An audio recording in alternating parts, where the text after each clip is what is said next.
Salut à toutes et à tous et bienvenue dans ce nouveau tutoriel Affinity Photo. Aujourd'hui, on va venir s'intéresser à de la retouche lumineuse et plus particulièrement de la retouche de paysage. C'est une vidéo qui est tirée de ma formation complète sur la retouche lumière dans Affinity, sur laquelle il y a cet exercice pratique. Et donc, je vous propose de le découvrir également sur YouTube pour bien comprendre différentes possibilités offertes par le logiciel.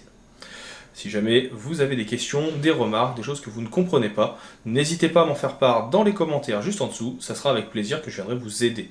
Et si jamais vous souhaitez plus d'informations, d'autres tutoriels, pareil, même endroit, et ça sera avec plaisir que je viendrai faire des vidéos. J'espère en tout cas que ça vous plaira, j'espère que la vidéo vous permettra de développer vos compétences dans Affinity, et pour ma part, je vous souhaite un bon visionnage de la vidéo. Passons donc à notre premier exercice créatif avec la retouche lumineuse de ce paysage. Je trouve que la photo est un petit peu terne et c'est pour ça que je trouvais qu'il était intéressant de venir mettre en place cet exercice. Je vais commencer ici dans un premier temps par venir créer un nouveau calque de niveau. Pourquoi? Parce que niveau c'est un calque que j'aime beaucoup et qui va me permettre de pouvoir travailler la globalité de ma photo et voire même un petit peu de colorimétrie si j'en ai envie. Donc là, on va regarder dans un premier temps, on voit qu'on a très peu de nuances de gris, beaucoup de bleu, de vert, et surtout du vert dans les couleurs claires, et du bleu dans les couleurs sombres. Moi, je vais juste venir déjà assombrir un petit peu au premier plan, pour redonner du contraste. Je rappelle, à tout moment, vous pouvez venir rendre invisible pour voir, mais là tout de suite, vous voyez, on a vraiment récupéré un petit peu de contraste. Et je vais venir également rajouter un petit peu de blanc de l'autre côté pour faire ressortir un petit peu le vert de la pelouse. Attention à ne pas trop en faire, parce que sinon vous risquez de surexposer le tout, et ce n'est pas forcément optimal. Et on peut jouer aussi sur les gammas pour retoucher un petit peu tout ça. Donc là déjà, ça permet de venir retravailler rapidement nos éléments. Je vais ensuite venir créer un nouveau calque, encore une fois, mais qui sera cette fois un calque d'éclairage. Pourquoi? Tout simplement parce que je trouve que c'est quelque chose qui peut être assez utile. Alors là, il me l'a mis au mauvais endroit. Pour mettre en avant un élément. Et là, l'élément que je vais mettre en avant, vous vous doutez bien que ça va être, tout simplement notre arbre.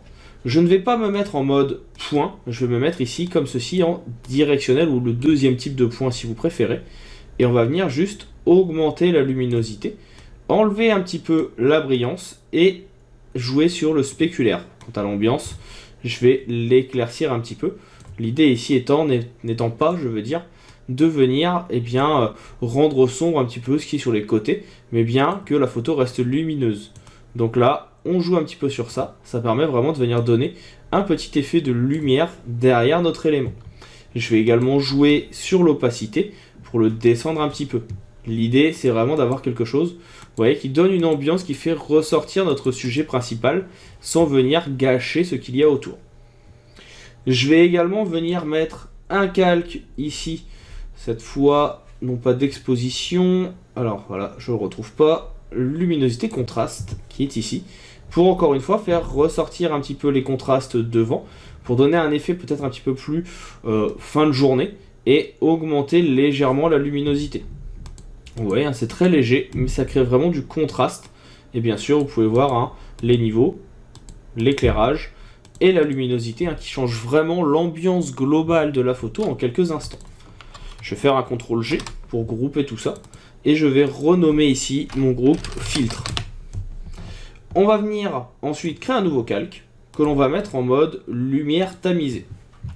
Je prends mon pinceau, Alt, CTRL, clic gauche pour agrandir. Et on va juste venir déjà voir ce que ça donne si je viens assombrir sur certains côtés. Comme ceci, pour donner un petit effet de vignettage. C'est un effet que je trouve toujours très intéressant. Alors qu'il faut utiliser avec douceur, ce que j'ai pas forcément fait ici, mais qui va permettre de pouvoir venir encore une fois recentrer un petit peu notre photo et plus particulièrement le sujet principal. Je vais revenir sur couleur et on va se mettre en gris. Comme ça, ça va permettre d'avoir quelque chose qui soit un petit peu plus doux, une transition qui sera un petit peu plus douce dans la couleur.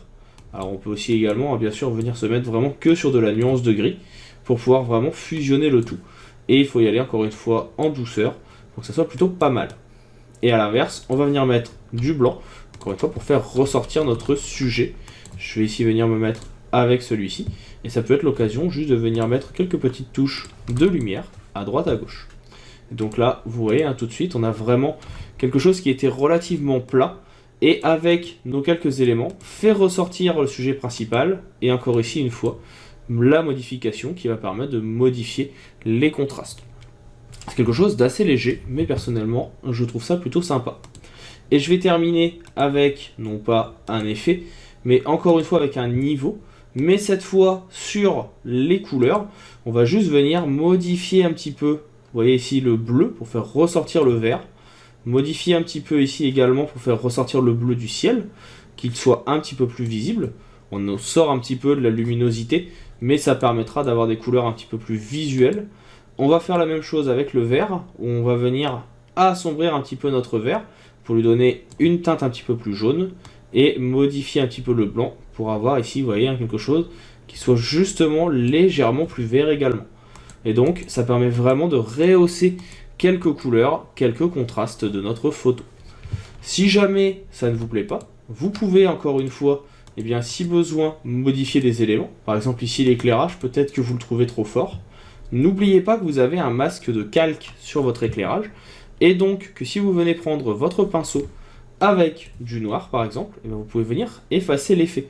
Mais pas partout, juste sur l'arbre. Et tout le reste des effets qui sont en place le resteront. Et donc là, ça peut être l'occasion de baisser légèrement l'opacité, juste en venant peindre avec du gris. Donc de cette façon, on a notre modification qui se met en place, et puis on a quelque chose qui sera de la qualité dont on a besoin. Je vous enregistre bien sûr le fichier, comme ça vous pourrez venir revoir les calques et tester par vous-même. Je vous l'enregistre au format AF Photo, qui est le format natif du logiciel, et je l'appelle paysage. C'est sur celui-ci que vous pourrez venir retrouver donc cette partie. Ce n'est bien sûr qu'un exemple, à vous ensuite de venir prendre en main les outils pour obtenir l'effet que vous voulez. Moi c'est quelque chose ici qui me plaît bien, donc je vais le laisser comme ceci. On va maintenant passer à la prochaine vidéo avec le retravail d'une photo de voiture pour venir y ajouter des phares et une ambiance nocturne.